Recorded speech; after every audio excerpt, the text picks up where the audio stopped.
श्री शिवाय नमस्तुभ्यं मित्रों, जय महाकाल, हर हर महादेव। तो मित्रों, कैसे हैं आप सब? आशा करते हैं आप सब लोग बहुत अच्छे होंगे। मित्रों, हम सबको पता है कि 11 सितंबर को पितृपक्ष पंचमी का बहुत ही प्यारा सा दिन है। यानी आज हम सभी लोग अपने पितरों को मनाने का कोई भी अवसर नहीं छोड़ेंगे। वैसे तो पूरे जो पितृपक्ष पड़े हैं वही सारे ही दिन महत्वपूर्ण हैं, लेकिन हर एक दिन हम ऐसे उपाय को करेंगे जो हमारे पितरों को खुश करने वाले होंगे। तो कौन से हम 3 उपाय करने वाले हैं उसकी बात करेंगे हम वीडियो में। आगे लास्ट तक बने रहिएगा मेरे साथ और एक एक करके 3 उपायों को समझने का प्रयास करेंगे। सबसे पहला ही उपाय हम करने वाले हैं, मान लीजिए हमारे पितृ हमसे रुष्ट हो गए हैं तो वो हम पे दोष लग जाता है, तो उन्हें प्रसन्न करने के लिए आज हम सभी लोग लेने वाले हैं जौ। ठीक है, सामने स्क्रीन पे आपको जौ दिख रहा है, आप जौ ले लीजिए। 1 मुट्ठी 2 मुट्ठी जितना आपको लेने की इच्छा हो आप 1 से 2 मुट्ठी जौ ले लेंगे। ठीक है, जौ ले लिया। क्या खड़े जौ चढ़ाने हैं? बिल्कुल नहीं चढ़ाने मित्रों, क्योंकि खड़े जौ का तो कोई उपाय बनता ही नहीं है। आप लोगों को ये जौ लेके जाने हैं, इनको साफ़ कर लेना। अगर उसमें कोई मिट्टी कंकड़ कुछ भी है उसको साफ़ करने के बाद आपको उसको कूट लेना, पीस लेना, बारीक पाउडर बना लेना। जैसे आप लोग गेहूं के आटे की रोटियां बनाते हैं सेम वैसे ही आपको इसका आटा बनाना है। अब 2 मुट्ठी जो जौ है वो तो कोई चक्की वाला पीसेगा नहीं, तो इतनी मेहनत आपको खुद ही करनी पड़ेगी। आपको उस जौ को बारीक बारीक पीस लेना है, छान करके उस आटे को गूँथ लीजिएगा और उसकी आपको अच्छी सी 2 से 3 रोटियां जितनी आप चढ़ाना चाहें, मतलब अपने पितरों को अर्पित करना चाहें, आप उतनी रोटियां बना लीजिए। मैं तो यहाँ पर आप लोगों को 2 रोटियां बनानी, कम से कम 2 रोटियां तो आप बनाइएगा ही। ठीक है मित्रों, अच्छे से रोटियां पकाना है। कहने का मतलब ना तो आपको रोटी कच्ची रखनी है और ना ही रोटी आपको जलाना है। आपको पूरी तरीके से अच्छे से रोटी को पका लीजिएगा, जैसे आप लोग अपने घरों में खुद के लिए बनाते, अपने मेहमानों के लिए बनाते, अपने घर के सदस्यों के लिए बनाते, उसी तरीके से आप अपने पितरों को भी तर्पण करने के लिए अर्थात उन्हें खिलाने के लिए आप लोगों को 2 अच्छी सी रोटियां पका लेनी। पका चुके, अब हमें क्या करना है? अब आप सभी लोग जानते हैं कि जो हमारे पितर हैं वो खुद तो आने से रहे, वो भाई कैसे आएंगे धरती पे खाने। तो हम उसे क्या करेंगे, आप उन रोटियों को लेकर अपने छत पे चले जाइएगा।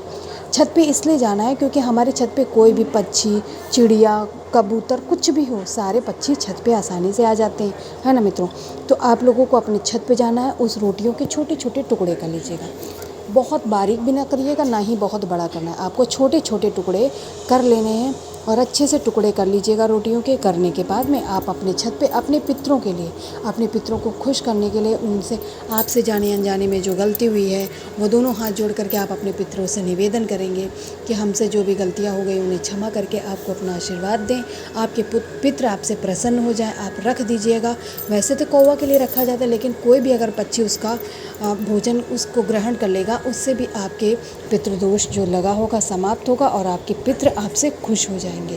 पहला जो उपाय है बहुत ही अचूक है, बहुत अद्भुत है, करिएगा ज़रूर। इसी क्रम में हम दूसरे उपाय की बात करते हैं। मित्रों, जो आज हम लोग दूसरा उपाय करने वाले हैं, मान लीजिए हमारे घर में कोई बीमार व्यक्ति, आप क्या करते हैं, उसे दवा दिला के लाते हैं। लेकिन जब उस व्यक्ति को आप दवा बार बार दिला रहे हैं, डॉक्टर भी बदल के दिला रहे हैं, लेकिन वो दवा असर नहीं कर रही, तब समझ लीजिए कि आपके पितर आपसे नाराज़ और आपको पितृ दोष लगा है।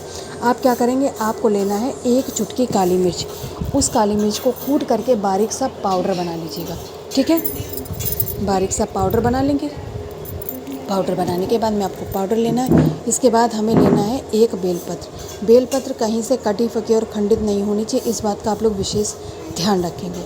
आपने क्या लिया, 1 चुटकी आपने लिया है काली मिर्च का पाउडर, ठीक है, और 1 बेलपत्र। इसके बाद हमें अपने पितरों को मनाना है, यानी उन्हें खुश करेंगे, तभी जो आपके घर में दवा असर नहीं करे, बीमार व्यक्ति को आराम नहीं मिल रहा, उसे आराम मिलेगा। तो आपको तांबे के कलश में जल लेना है और गंगा जल लेना है, क्योंकि रोग बीमारी का उपाय है। इसके बाद में इसमें 1 चुटकी जो आपने बारीक पाउडर लिया है काली मिर्च का, उसे डाल लीजिएगा। ठीक है, डाल चुके सारी चीज़ें।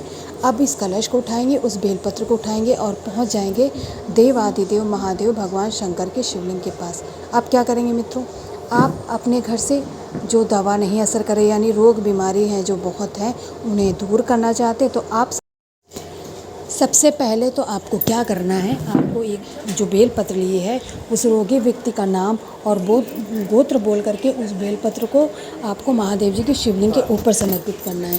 ठीक है, कर दिया समर्पित। आप क्या करेंगे, इस बेलपत्र पर आपको अपनी उंगली रखने के बाद में आपको निवेदन करना है महादेव जी से, रोगी व्यक्ति का नाम और गोत्र बोल करके, कि वो आप पर अपना आशीर्वाद दें उस रोगी व्यक्ति को, जिससे उस व्यक्ति की रोग बीमारियां दूर हो जाए, आपके पितृ प्रसन्न हो जाए और व्यक्ति को जो दवा है वो असर करने लगे। ठीक है, इसके बाद आपने बेलपत्र चढ़ा दिया, आपने विनती भी कर ली। अब क्या करना है, हमारे पास 1 लोटा जल बचा।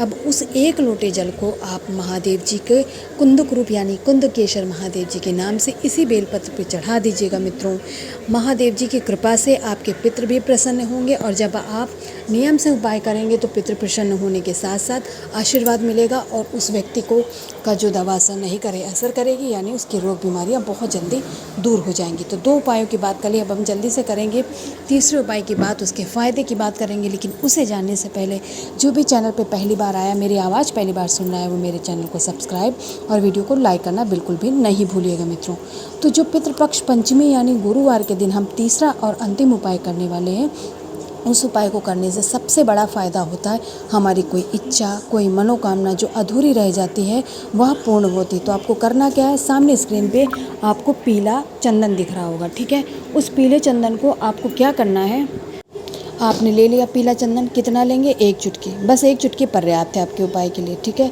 अगर सूखा हो तो उसे गीला पेस्ट ज़रूर बना लीजिए। इसके बाद में हमें लेना है 1 बेलपत्र। बेलपत्र कहीं से कटी फकी और खंडित नहीं होनी चाहिए, इस बात का आप लोग ज़रूर ध्यान रखिएगा।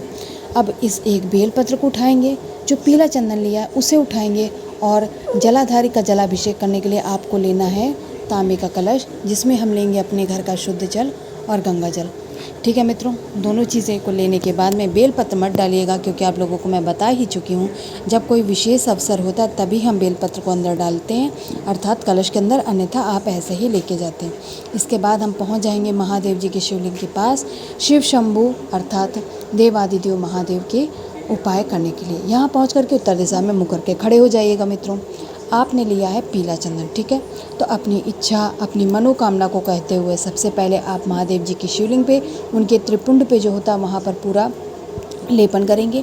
इसके बाद में माता अशोक सुंदरी के स्थान पर, क्योंकि आप सभी लोग जानते हैं कि माता अशोक सुंदरी महादेव जी की सबसे प्रिय पुत्री हैं, उनको जब आप प्रसन्न करेंगे तो महादेव जी प्रसन्न होंगे और आपको अपना आशीर्वाद प्रदान करेंगे। ठीक है, इसके बाद आपने जो बेलपत्र ली है, आप सबको पता है कि महादेव जी की शिवलिंग के पास में हमारे पितरों का स्थान कौन सा होता है, जहाँ पर जलाधारी से जल गिरने वाला होता है ना मित्रों।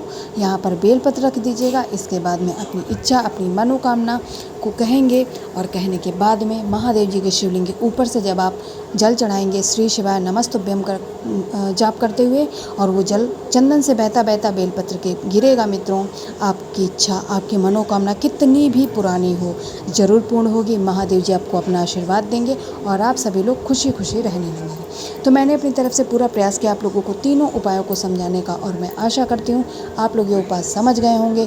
तो जाते जाते महादेव जी का कोई सा भी प्यारा नाम कमेंट सेक्शन में लिखना नहीं भूलेंगे। मित्रों, महादेव जी की कृपा से आपके पितृ खुश रहेंगे और आपके उपायों को करने से आपके जीवन में पितृदोष खत्म होगा। आप सभी लोग खुशी खुशी रहेंगे।